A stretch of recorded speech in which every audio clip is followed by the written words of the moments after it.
मैं बचपन ही से बहुत हसास वाक़या हुई हूँ। मेरा दिल शुरू ही से हद दर्जा नरम ही रहता है। किसी को गमगीन देखती हूँ तो खुद भी बहुत उदास हो जाती हूँ, चाहे वो कोई फिल्मी सीन या टीवी का ड्रामा ही क्यों ना हो, बल्कि बाज़ दफ़ा तो मेरी हिचकी बन जाती हैं। और अपनी इसी कमज़ोरी से मैंने बारहा नुकसान ही उठाया है।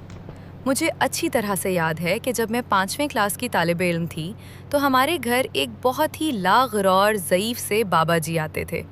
लाठी टिकते हुए मैं उनको देखकर बहुत रोती थी कि इतने बूढ़े होकर भी वो गली गली फिर रहे हैं। मैं अक्सर उनको अपने हिस्से का खाना दे आती थी और उनके पास बैठकर बातें भी करती थी। वो मुझे बदले में ढेर सारी दुआएं देते थे, लेकिन उस वक्त मुझे ये सब कुछ समझ नहीं आती थी। बल्कि अभी भी किसी बहुत ज़ईफ़ और किसी बहुत छोटे से बच्चे को मेहनत करते हुए देखती हूँ, दिल बहुत करता है और कोशिश करती हूँ कि उनके लिए कुछ कर सकूँ। लेकिन एक ऐसा वाक़या मेरे साथ पेश आया जिसने मेरी सोचों को काफ़ी हद तक बदल दिया। फिर मैं भी हालात और वक्त के साथ बदल गई। जो कुछ मेरे साथ हुआ वो क़ारीन की नज़र है। फिर आप फैसला कीजिएगा कि क्या अब मैं सही हूँ या गलत। हुआ यूँ कि मुझे कुछ शॉपिंग करनी थी, अम्मी के लिए और अपने बच्चों के लिए। मेरा 5 साला बेटा बहुत दिनों से साइकिल के लिए ज़िद कर रहा था। मैंने सोचा चलो आज मैं सारे काम निपटाती हूँ। मैंने अपना प्रोग्राम इस तरह बनाया कि सारी शॉपिंग कर लूँ, आखिर में साइकिल ले लूँ, ताकि उसको लेकर फिर ना पड़े, क्योंकि वो एक बड़ी चीज़ है और किसी शॉपर में नहीं आ सकती थी। इस बात पर अमल करते हुए मैंने सारी शॉपिंग कर ली। अच्छा खासा अमाउंट खर्च हुआ था। मेरे हाथ में 4-5 शॉपिंग बैग थे जिनको संभालना बड़ा मुश्किल हो रहा था और काफ़ी टाइम भी हो गया था। भूख प्यास दोनों ही लगनी शुरू हो गई थी। खैर मैंने रक्षा रुकवाया। जिस रक्षे को को आया उसको अच्छे खासे ज़ईफ़ से इंसान चला रहे थे। मुझे उनको हस्बे मामूल देखकर बड़ा धचका लगा, क्योंकि वो खासे कमज़ोर और लाग़र दिखाई दे रहे थे। ऐसा लग रहा था कि न जाने कब से खाना नहीं खाया है। पेट भरकर उनको देखकर मैंने पहले ही सोच लिया था कि मैं उनको ज़्यादा कर दे दूंगा। ये सोचकर मैं उनके रक्षे में बैठ गई, साथ में सारे शॉपिंग बैग भी रख लिए संभाल कर। रक्षे में बैठे ही मुझे भूख प्यास ने शिद्दत से सताना शुरू कर दिया। मैंने एक बर्गर वाले की शॉप पर रक्षा रुकवाया। उस बर्गर के साथ दिल्ली के जूस वाला भी था। जब मैं बर्गर का ऑर्डर देने लगी तो ख्याल आया कि बाबा जी यानी रक्षे वाले को भी खिला देना चाहिए। ये सोचकर मैंने बाबा जी से कहा, आप भी कुछ खा लें? तो कहने लगे, मेरे पास इतने पैसे नहीं हैं, जब मैं शाम को घर जाऊंगा तो चटनी रोटी खा लूँगा। मैंने कहा, अरे बाबा जी आप खा लें, पेमेंट मैं करूँगी, आपने जो भी खाना है खा लें। फिर शायद उन्होंने कबाब रोटी की फरमाइश की, क्योंकि बर्गर वाले के साथ कबाब रोटी का होटल भी था। कबाब रोटी के साथ उन्होंने लस्सी का ऑर्डर दिया, जो कि मैंने मंजूर करके उसकी भी पेमेंट कर दी। मैंने अपना बर्गर खाकर गिन्ने का जूस पीकर खुदा का शुक्र अदा किया और साथ में अपने अंदर एक इत्मानियत सी महसूस करने लगी कि मैंने किसी भूखे को खाना खिलाया सिर्फ अपने रब की खातिर, कि शायद वो मुझ गुनाहगार से राज़ी हो जाए। आप सोच रहे होंगे कि ये कौन सी कमाल की बात है, ये तो कोई भी कर सकता है, लेकिन असल बात तो आगे चलकर शुरू होगी, फिर आपको भी अफसोस होगा। खैर खाने पीने से जब फारिग हुए तो मैंने बाबा जी से कहा, अब आप मुझे लाइट हाउस साइकिल मार्केट ले चलें, फिर वहाँ से साइकिल लेकर आप मुझे घर छोड़ दीजिएगा। बाबा जी ने कहा, क्यों नहीं बेटी, तुमने भी तो मेरा पेट भरा है, मैं भला अपनी बेटी को घिर क्यों नहीं छोड़ूंगा। ये कहकर उन्होंने रक्षा साइकिल मार्केट की तरफ मोड़ दिया। 10 मिनट के बाद हम साइकिल मार्केट में मौजूद थे और हाँ, उनको जब मैंने खिलाया तो मुझे अपने अंदर बड़ा सुकून महसूस हुआ कि मैंने नेकी की है। और सच्ची बात तो ये है कि इंसान जब कोई नेकी ख़ास खुदा की रज़ा के लिए करता है तो दिल को बड़ा सुकून महसूस होता है। मुझे भी बस ऐसा लग रहा था, लेकिन मुझे क्या पता था कि ये सुकून आर्जी है। खैर जनाब, साइकिल की दुकान पर रक्षा रुकवाया तो मैंने सोचा कि मैं साइकिल लेने के लिए उतरूंगी तो साथ में शॉपिंग के शॉपर्स हैं, पर एबलम होगी और साइकिल ख़रीदना मुश्किल हो जाएगा। ये सोचकर मैंने बाबा जी से कहा, क्या मैं अपना सामान रक्षे में छोड़ दूं जितनी देर में साइकिल लूँगी? आप मेरे सामान का ख्याल रखिएगा, बस सिर्फ 5 से 10 मिनट लगेंगे, आपको कोई मसला तो नहीं होगा? अरे नहीं बेटी, कोई मसला नहीं होगा, तुम इत्मीनान से साइकिल ख़रीद लो, सामान की फ़िक्र मत करो, मैं देख लूँगा। मगर मुझे थोड़ी हिचकिचाहट हो रही थी। कुछ भी हो, हर किसी पर एतबार करना नहीं चाहिए। اور پھر سامان اچھے خاصے اماؤنٹ کا تھا۔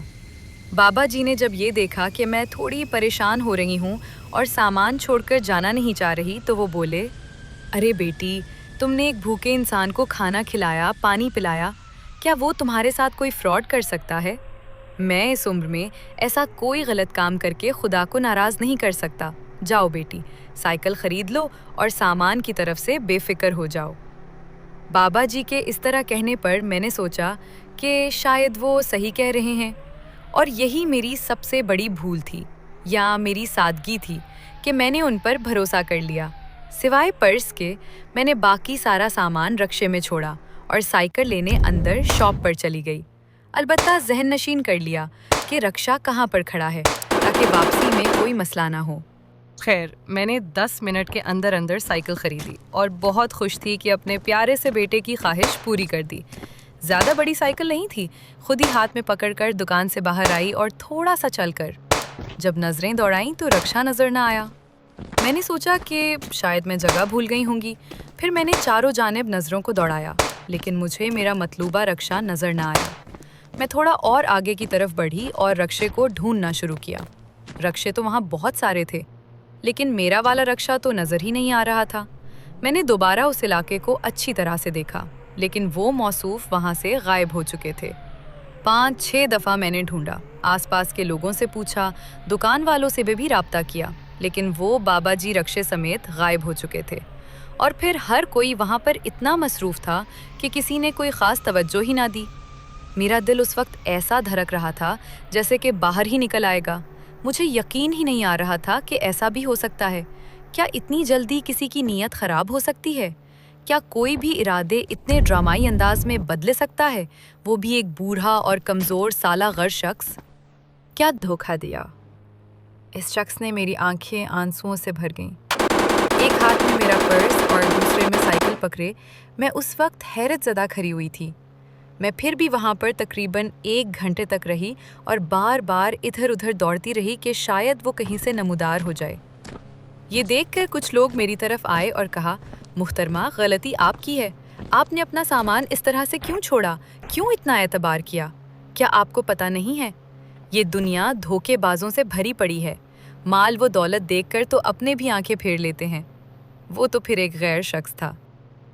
مجھے اس وقت ایسا لگ رہا تھا کہ میں جنگل بیاباں میں کھڑی ہوں اور میری چاروں طرف اعتبار و اعتماد کی کرچپاں بکھری پڑی ہوں۔ مجھے اپنے سامان کا اتنا افسوس نہیں ہو رہا تھا جتنا افسوس اس بات کا ہو رہا تھا کہ میں نے کتنے خلوص سے ان کا خیال رکھا اور انہوں نے اس کا مان بھی نہ رکھا۔ خدا نخواستہ میں نے ان پر کوئی احسان نہیں کیا تھا۔ کھانا کھلا کر یہ تو خدا کی طرف سے وسیلہ بنتا ہے، لیکن بندے کو اتنا احساس تو ہونا چاہیے کہ ابھی جو شخص میرے ساتھ اتنا مخلص ہے، کم از کم اس کا تھوڑا خیال تو رکھ لیں۔ لیکن شاید انہوں نے میرے خلوص کا مذاق اڑایا تھا۔ یقین کریں، میں نے پھر پور خلوص و چاہت کے ساتھ ان کی ضعیفی کا خیال کیا تھا، اور انہوں نے کس طرح سے مجھے جل دے کر بے اعتباری کی دیوار کھڑی کر دی تھی۔ میرا مان ایک چھنا کیک کے ساتھ زمین بوس ہو گیا۔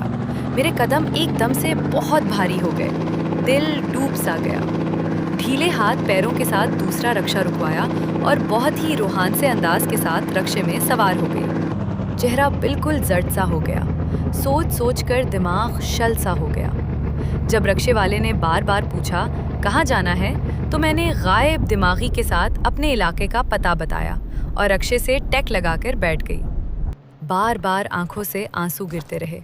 سارے راستے آنسوؤں کو خشک کرتی رہی جو کہ رک ہی نہیں رہے تھے۔ اپنے ہاتھوں کو دیکھا جن میں کچھ دیر پہلے کتنا سارا سامان تھا، اب ہاتھ تقریباً خالی سے تھے۔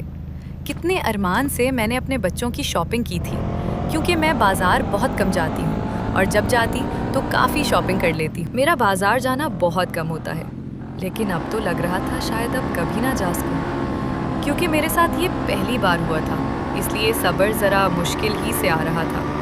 لگ رہا تھا کہ رکشے میں پڑ لگ جائیں اور ایک لمحے میں گھر آ جائیں، لیکن جانے کیوں؟ راستہ لمبا ہی ہوتا جا رہا تھا، یا مجھے ایسا لگ رہا تھا۔ بڑے ڈوبتے دل کے ساتھ گھر میں داخل ہوئی، سب سے نظریں ملاتے ہوئے۔ عجیب سا لگ رہا تھا، اپنے لٹنے کا غم اپنے خلوص کو بے مول ہوتے دیکھ کر۔ دل کو صبر ہی نہیں آ رہا تھا۔ सामने ही मेरे बच्चे और अम्मी खड़ी हुई थी। मेरा उतरा हुआ चेहरा देखकर मेरी अम्मी घबरा गई और पूछा, अरे क्या हुआ है? चेहरे पर 12 क्यों बज रहे हैं? हाय मेरी बच्ची, कुछ तो बता कि क्या हुआ? और तुम सिर्फ साइकिल लाई हो? तुम तो कॉफ़ी सामान की लिस्ट लेकर गई थी। मुझे एकदम से रोना आ गया और फिर मैं रोती ही चली गई और फिर अपने लटने की दास्तान हर्फ बहर्फ अम्मी को बल्कि सब घर वालों को सुनाई। सबने सुनकर कहा, ये तो तुम्हारी बचपन की आदत है, हर किसी पर एतबार कर लेना। पहले की बात और थी और दूर बहुत बदल गया है। लोगों के अंदाज व इरादे सब बदल गए हैं। इंसान के अंदर से इंसानियत ख़त्म होती जा रही है। अब तो ये ज़माना है कि किसी के साथ कोई नेकी ना ही की जाए, उल्टे नेकी गले ही पड़ जाती है। अब तुम यही देख लो, तुमने कितने खुलूस से बाबा जी का ख्याल रखा और उन्होंने कितने भोंडे तरीके से तुम्हारे खुलूस को ठुकरा दिया। वो कितने दिन इस सामान से अपनी ज़रूरत को पूरा करेंगे, कितने दिन इससे फ़ायदा उठाएंगे। यहाँ तो वो कुछ दिन इससे मज़े करेंगे, खुदा के हाथों हमेशा ही इसकी सज़ा पाते रहेंगे। उन सब की बातें मेरे दिल को बदल रही थी और दिमाग में पेवस्त हो रही थी। अब ज़माना और ज़माने के दस्तूर सब कुछ बदल गया है। अब इंसान इंसान नहीं रहा है, वो खुद गर्ज और मफाद परस्त हो गया है। बहरहाल अब मेरा माइंड पहले जैसा नहीं रहा है, या मुझे अकल आ गई है। जो भी, इस वाक़े से इतना ज़रूर हुआ कि मेरे दिल में दरार पड़ गई है। अब किसी के साथ नेकी सोच समझ कर ही करनी चाहिए। और हाँ, मैंने फिर भी बाबा जी को माफ़ कर दिया है, क्योंकि हमारे अंबियाए कराम तो बड़े बड़े जुर्म माफ़ कर देते थे। खुदा के लिए वो इतने बड़े और अजीम इंसान थे। जब वो इतने अजीम होकर माफ़ कर सकते हैं, हम तो फिर एक अदना से गुलाम। हमारी क्या औकात कि हम उनकी बराबरी करें, लेकिन कम से कम उनकी अच्छाइयों का तो मान रख सकते हैं। जाइए बाबा जी, मैंने आपको अपने बच्चों के सदक़े में माफ़ किया, खुदा भी आपको माफ़ कर दे। आमीन। इस जैसी मज़ीद कहानियाँ सुनने के लिए हमारे YouTube चैनल को सब्सक्राइब करें। शुक्रिया।